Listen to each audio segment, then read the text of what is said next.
नमस्कार, राधे राधे। मैं बाकी बिहार ज्योतिष केंद्र से आशुतोष भारद्वाज।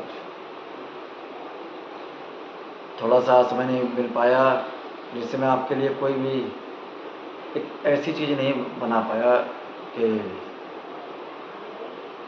मैं ये कह सकता हूँ कि मैं आपको थोड़ा सा समय नहीं दे पाया, क्योंकि आज थोड़ा सा मैं बिजी था। बहुत सारे लोग मेरे पास आए हुए थे, जन्मपत्री में देख रहा था और मैं कोई भी एक समय आपको थोड़ा बहुत निकाल नहीं पाया कि मैं आप लोगों से बात कर सकूँ।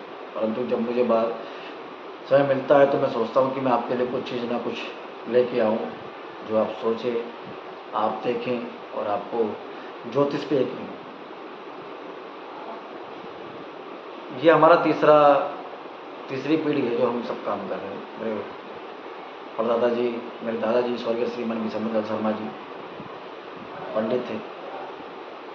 फिर मैंने ज्योतिष के लिए पढ़ने गया, मैं कांगड़ी गुरुकुल से पढ़ा हुआ हूँ और जब मैं गुरुकुल से पढ़ के आया तो मुझे ज्योतिष में थोड़ा सा इंटरेस्ट था बहुत। मतलब मैं चाहता था कि ज्योतिष में कुछ ऐसा करूँ, कुछ ऐसी चीज़ लेकर आऊँ जो लोगों को ज्योतिष पे यकीन हो। और आज भी मैं रोज़ स्टडी करता हूँ जब भी थोड़ा समय मिलता है पढ़ने का, और नई नई सी चीज़ों पे मैं अध्ययन करता हूँ, मैं देखता हूँ।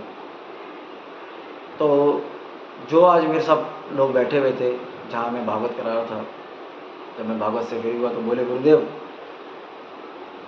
ज्योतिष के बारे में हमने देखा है कि आप जन्म पत्री लेते हैं, डेट ऑफ बर्थ आप देखते हैं और जन्म पत्री देखने के बाद आप किसी को बात पूछते नहीं हैं और आप तुरंत ही जन्म पत्री के बारे में लिखते हैं और पर्चा हमारे हाथ में दे देते हैं। तो हम सब चाहते हैं कि आप कोई राशिफल के बारे में, कुछ ग्रह के बारे में, कुछ शब्दों के बारे में आप लोगों के वीडियो के माध्यम से लोगों को बताएं कि कुंडली क्या होती है, क्या नहीं होती, कुंडली कैसे देखी जाती है। तो मैंने उन सब लोगों से बोला कि देखिए, ये एक ज्ञान है और मैं अगर बोलूँ कि मैं ज्ञान में बड़ा निपुण हूँ, मुझे ज्ञान की बहुत नॉलेज है, तो मैं ऐसा नहीं बोल सकता, क्योंकि ज्ञान अथाह है, अथाह से भी ऊपर है। क्योंकि ज्ञान कोई सीमित चीज़ नहीं है जो कहीं समा जाए। ज्ञान एक अथाह समुद्र के तराजू से गहराई और लंबाई आप नहीं पता कर सकते।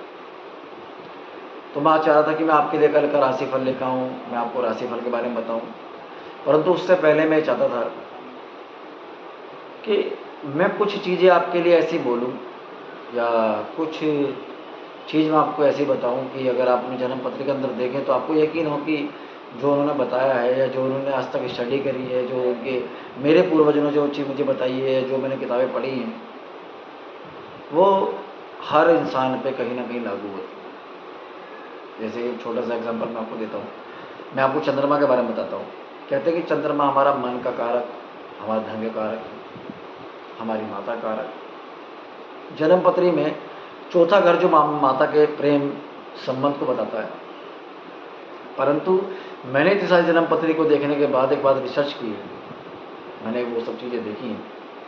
अगर चंद्रमा पे राहु, केतु या शनि की कहीं ना कहीं दृष्टि पड़ रही हो, कहीं मिलाप हो रहा हो, या चंद्रमा शनि किसी को दूषित कर रहे हो, जैसे कि हम बोलते हैं, लाल किताब भी हमारी कहती है, मैंने लाल किताब का भी अध्ययन किया है भृगु संहिता के साथ साथ। भृगु संहिता में लिखा है 6, 8, 12 घर शनि के त्रिभाव माने जाते हैं, शनि के शुभ ग्रह माने जाते हैं।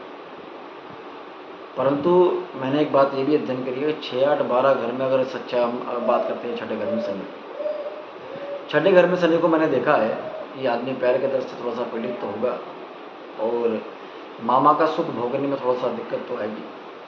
अच्छा, मामा के सुख भोगने में हम एक बात कहते हैं, मैं भी उस चीज़ों पर रिसर्च कर रहा हूँ, मैं वो सब चीज़ें देख रहा हूँ। जैसे मैंने लाल किताब में देखा रहा हूँ, पीछे केतु आगे शनि खड़ा, शनि के साथ मंगल बैठा तो मंगल मत योग माना जाता है। शनि, लाल किताब ये कहती है कि शनि 3 प्रकार के होते हैं, अशुभ शनि, केतु स्वभाव शनि, यम स्वभाव शनि। इसके बारे में हमने सुना और पढ़ा। परंतु शनि मैंने देखा है कि छठा घर जो हमारा है वो मामा का, साला, भतीजा, भांजा, ऋण, दुर्घटना, रोग का घर माना गया। और मैंने इस पे बहुत सारे जन्म पति देखने के बाद देखा है कि छठे घर में शनि जो इंसान होते हैं, क्योंकि छठे घर में अगर शनि बैठा है तो तीसरी दृष्टि उसकी अष्टम घर में चली गई, और जब अष्टम घर में तीसरी दृष्टि जाती है तो मैंने ये देखा है कि दीर्घायु तो उसे बनाता है और बीमारी से उनको दूर रखता है, परंतु प्यार की समस्या देता है, मामा का सुख जरूर देता है। अगर शुभ शनि है, शुभ शनि जैसे कैसे अगर मेष लगन है, वृषभ मेष लगन है और आपका कन्या लगन है और आपका कर्क लगन है, आपका सिंह लगन है, वृश्चिक लगन है, धनु लगन है, मीन लगन है, ग्रह मैत्री के अनुसार अगर शनि अशुभ है तो मामा के सुख में कहीं ना कहीं वो कमी लाएगी। यहाँ तक कि मैंने देखा है छठे घर में अगर शनि शुभ प्रगति में विराजमान हो तो मामा अत्यंत धनवान होता है, परंतु उस भांजे से उनके विचार नहीं मिल पाते। और साथ साथ मैंने देखा है अगर चंद्रमा राहु के साथ बैठा है, शनि के साथ चंद्रमा का दूषित हो रहा है, तो आप सभी से मैं एक बात बोलना चाहूँगा कि आप सभी जन्म पत्री खोल के देखें। अगर चंद्रमा की दृष्टि शनि पर या शनि की दृष्टि चंद्रमा पर, शनि और चंद्रमा साथ बैठे हैं, तो कहीं ना कहीं माता के पैरों की समस्या आपके होगी। और मैं मुझे बोलूँगा कहीं ना कहीं होगी, मैं आपसे बोलूँ जरूर होगी। आप अपनी जन्म पत्री खोल के देखिएगा तो जरूर ही आपकी माता की जो स्वास्थ्य है उसमें पैरों की समस्या 100 के 100% आपको आएगी। आप मन से परेशान हो सकते हैं, मानसिक तनाव आपको हो सकता है, आर्थिक परेशानी की भी आपको सामना कर पड़ सकता है। मैं चाहता था कि मैं बहुत बड़ी वीडियो बनाऊं, आपको उस चीज़ के बारे में समझाऊं, परंतु इस वीडियो को बनाने का माध्यम यह है कि जिन लोगों के पास अपनी जन्म पत्री डेट ऑफ बर्थ टाइम है वो अपनी जन्म पत्री खोल कर एक बार देखें और इस चीज़ को प्रैक्टिकल करके देखें कि जो बात मैंने बोली वो सत्य है या नहीं। कि मैं 500 लोगों की जन्म पत्री रिसर्च कर चुका हूँ और मैं ये देख चुका हूँ कि जब भी कभी चंद्रमा के साथ शनि कहीं विराजमान होंगे, शनि की दृष्टि चंद्रमा पर होगी, राहु की दृष्टि चंद्रमा पर होगी। अब चंद्रग्रहण का एक उपयुक्त मतलब ये है कि माता को कष्ट भी है और वायु भी है। कई जन्म पत्री मैंने देखा है, मैंने फलादेश किया है कि चंद्रमा के साथ आपके राहु बैठे हुए हैं। मैंने कहा जी आपकी माता को कष्ट होगा, तो उन्होंने बोला नहीं गुरुदेव मेरी माता जी चली गई, मेरी माता जी तो इस पृथ्वी लोक पे है नहीं। हम जन्म पत्री हम खोलते हैं, देखते हैं, हमने देखा कि बृहस्पति कहीं हमने जगह देखा है कि बृहस्पति की महादशा है 2014 में, कहीं शनि आए, कहीं शुक्र आए, कहीं राहु आए, कहीं केतु आए और देखा कि माता जी चली गई। तो हम उसको स्पष्ट नहीं कर पाते कि माता जी हैं या चली गई। हम ये तो बोल सकते हैं कि माता जी को कष्ट है, माता जी का स्वास्थ्य खराब है। अब अगर हमने किसी को बोला कि माता जी का स्वास्थ्य खराब है और हमने बोला कि हमारी माता जी तो चली गई, हमारी माता का सुख तो हमारे जीवन में ही नहीं, तो हम उसको कहाँ प्रमाण करेंगे? हम कैसे उसको ये चीज़ देखी बताई जाए ज्योतिष के अंदर कि वाकई में अपनी माता जी हैं या नहीं है? उन सब चीज़ों पे मैं आज अध्ययन कर रहा हूँ, मैंने वो सब चीज़ें देखी हैं, मैं प्रैक्टिकल करा है, मैं 500 लोगों से मिला हूँ। मुझे भागवत कराने का और भागवत में फ्री ज्योतिष कैंप लगाने का जो मकसद था वो इस प्रकार था कि मैं लोगों की जन्म पत्री निःशुल्क देखूँ। जन्म पत्री भाई मेरे पास अगर 50 लोग बैठे होंगे, 20 लोग बैठे होंगे, जैसा आपने मेरी देखा है कि मेरे पास जब भागवत चल रही थी तो मेरे पास बहुत सारे लोग वहाँ विराजमान थे, बैठे थे। और जब वो जितने लोग मेरे पास विराजमान थे तो मैं किससे पूछ ही नहीं रहा था कि आप मेरे पास क्यों आए, आपकी समस्या क्या है, आप मुझसे क्या पूछना चाहते हो। मैं सिर्फ उनकी जन्म पत्री लेके उनके जीवन के बारे में लिख रहा था और मैं उनको बता रहा था। क्योंकि ज्योतिष में कहा गया है, मैंने कभी मेरे गुरुवर से सुना था, जो मेरे गुरुदेव कहते थे कि अगर आप किसी ज्योतिषकर्ता के पास जाए तो जन्म पत्र दिखा के उससे आप बोलिएगा मत कि आपकी समस्या क्या है। क्योंकि अगर आप अपने ज्योतिषकर्ता को ये समस्या बता देंगे तो वो आपके जन्म पत्री में अध्ययन कैसे करेगा, और जब तक आपके जन्म पत्री में अध्ययन नहीं कर पाएगा तो वो आपके उपाय नहीं निकाल सकता, वो आपके लिए कोई चीज़ बता नहीं सकता। तो मेरे गुरुदेव का कहना ये था, तो गुरुदेव ने मेरे बोला कि बेटा ज्योतिषकर्ता के लिए बहुत अच्छा एक शब्द बोला गया है, जो ग्रंथ हमारे प्रवचन करते हैं, जो ग्रंथ हमारे बताते हैं कि ज्योतिषकर्ता जो है उन्हें श्राप है कि वो 15 मिनट तक सत्य बात बोलेंगे। अब उन्हें 15 मिनट हम कैसे दें कि हम जाते हैं जन्म पत्र दिखाते हैं और हम उनसे बोलते हैं कि गुरुदेव मेरे बच्चे की नौकरी नहीं लग पा रही, मेरा बच्चा यहाँ काम नहीं कर पा रहा, मेरे बच्चे का गृहस्थी लाइफ सही नहीं है, या मेरे पुत्र को संतान की प्राप्ति नहीं हो पा रही, उसकी बेटियां हो रही हैं। जब हमने ज्योतिषकर्ता कार्य आसान कर दिया तो वो आपके बारे में कैसे बता पाएंगे क्या सही है और क्या गलत है। अब हमारा काम क्या रह गया ज्योतिष कर्ता के पास गए, हमने बोला जी उनकी माता जी का स्वास्थ्य बहुत खराब है, पंडित जी आप बताइए। उन्होंने देखा शनि की माता चल रही है, शनि में शुक्र चल रहा, परंतु उन्हें ये भी नहीं पता कि उनकी माता के स्वास्थ्य कैसे खराब है। शनि में शुक्र की महादशा, शनि कहीं मिलाप नहीं कर रहा चंद्रमा से, कहीं चंद्रमा को देख नहीं पा रहा,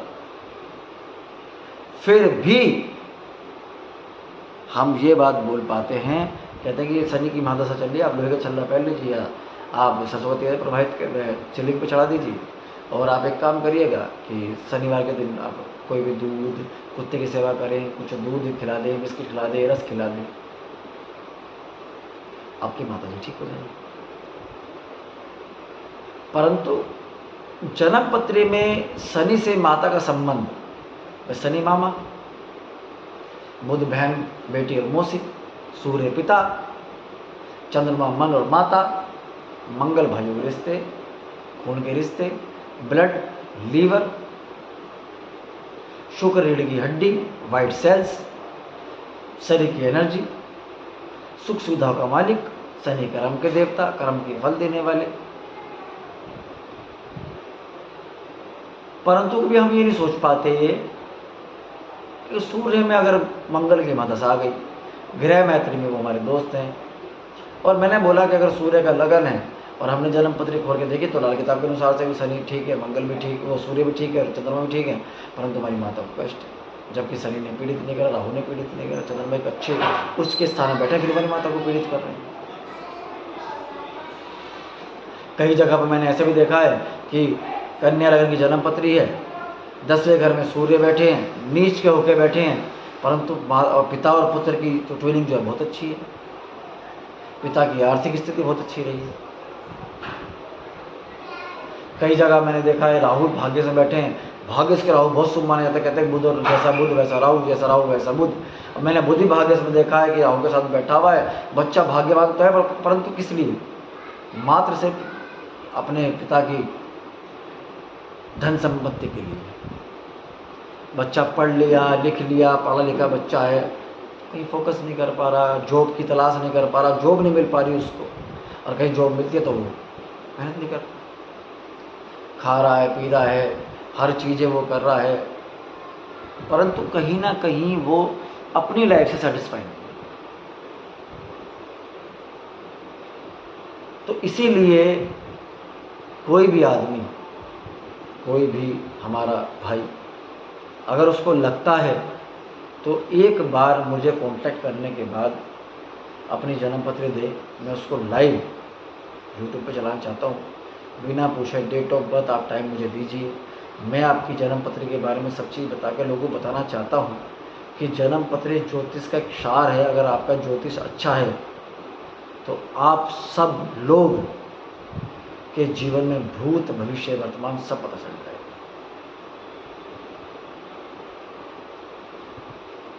कल से मैं आप सभी के लिए ज्योतिष के कुछ चीज़ें आपको आपके पास आपके साथ शेयर करूंगा। आप उन सब चीज़ को देखिए, अपनी जन्म पत्री मिलाइए, अपने बड़ों बुजुर्ग भाइयों बहनों में वो जन्म पत्री मिलाइए, और आप देखिए कि ज्योतिष जो है वो ज्ञान है, और यही सब जो प्रकृति में जितना भी ज्ञान है, अगर हम देखते हैं रॉकेट है, किसने बनाया? हमने। टीवी है, वॉच है, मोबाइल है, किस चीज़ से बनी है? सब गणित, ज्योतिष। तो मैं आप सभी से हाथ जोड़कर ये विनती करना चाहूँगा कि जो भी आदमी चाहता है, जो भी मेरे भाई लोग चाहते हैं ज्योतिष के बारे में सीखना, सुनना, समझना, मैं अब भी जाते जाते आपको एक बात बोलूँगा कि अपनी जन्म पत्री उठाकर आप ये देखिए कि आपकी जन्म पत्री के अंदर कहीं भी अगर शनि